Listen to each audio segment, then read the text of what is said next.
My wife Allison was diagnosed with Alzheimer's disease, must be now close to 15 years ago. I was quite surprised that we heard the same thing time and time again. Try 3 Advil a day, it might help her. And oh yes, there are some FDA-approved drugs. They treat the symptoms briefly, but they really won't help. My mother had Alzheimer's, and by the time she was my age that I am now, she didn't recognize me or know me. My father cared for her, and it killed him before she died. Alzheimer's is the biggest disease of our time. It affects old people. We're such a generation of wanting to be young, and yet the disease is such a burden to our society. It's a huge cost. $200 billion of Medicare and Medicaid cost for families with the disease, and they spend another $200 billion in private spending and lost wages. Alzheimer's represents clear and present danger, not only to this country but to the world. It's probably the biggest predictable disaster. If we know a disaster like that is coming, we can predict the size of it. We need to do something about it. 10 years ago, we met Rudy Tanzi, and he told us 3 basic things. That Alzheimer's was decimating the country, that there was no possibility at the time of a cure, and that the new genomics were yielding potential cures, but there was no money to fund the genomics. That caused us to make a basic decision.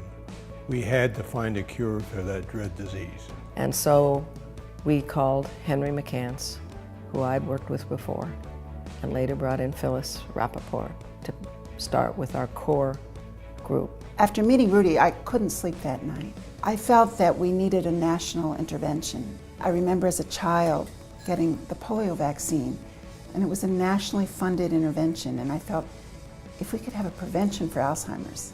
When I first got together with the founders of Cure Alzheimer's Fund, and we got together and said, we can do this.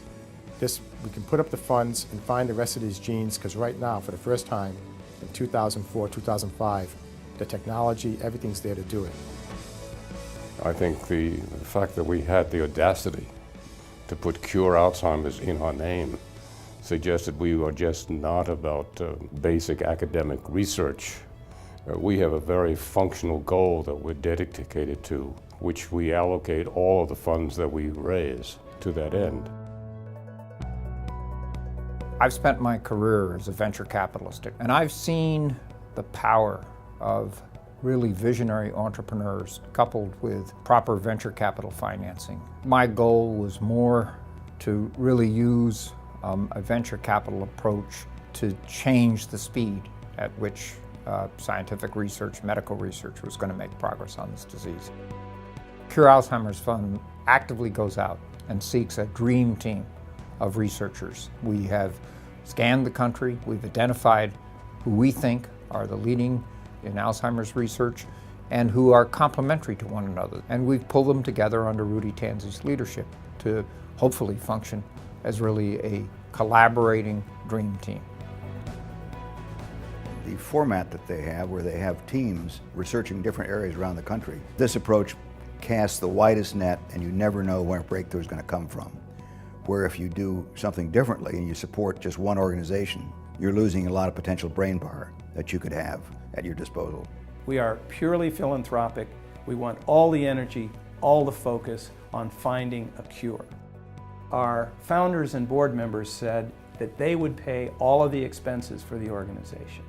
That means that every dollar, every penny given by any other donor goes directly to research. I think the approach of the Cure Alzheimer's Fund and the portfolio of solutions is in many ways an open source approach to be able to share this content with scientists and academicians all over the world so that we can break those barriers and be as innovative and as being as responsive as we can to expedite a solution.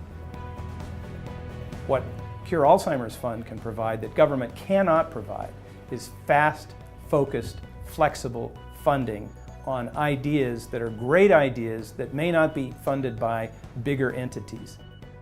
Our approach to Alzheimer's is to start at the root cause, to get to the genetics, which is why we began this foundation in the beginning. Using our roadmap, we'll be able to predict who's at risk early on, and most importantly, empower them with the ability to prevent this disease from striking in the first place, based on their genetic risk.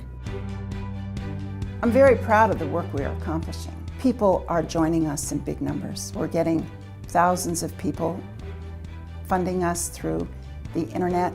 Cure Alzheimer's Fund is, I believe, in its format, the most effective format for fighting a terrible disease. We're at an inflection point on cracking this disease. It's a very exciting time. 10 years ago, it was unimaginable to us that we would have the success we are having with the Cure Alzheimer's Fund. Please join us in our quest.